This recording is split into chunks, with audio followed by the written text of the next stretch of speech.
In the name of Allah, the most beneficent and merciful. Ladies and gentlemen, Assalamu alaikum. I am Zahid Zulafkar, your course instructor, Introduction to Sociology. Today we are going to discussing the chapter of society.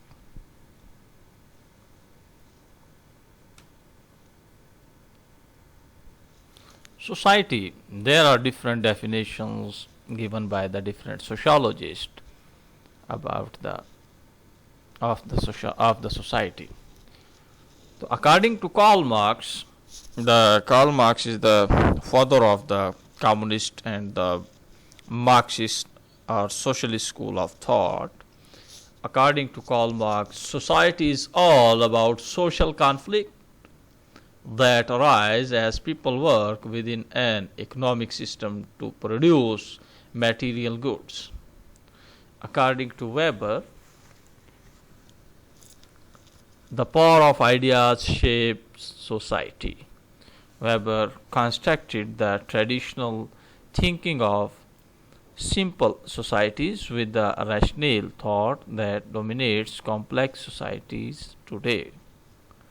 According to Durkheim sees the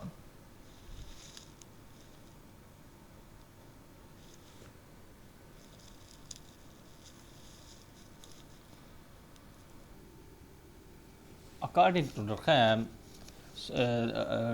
see the different see the society as the different ways that traditional and modern societies hang together. So, in these three definitions, every philosopher has its own his own point of view regarding the society. According to Karl Marx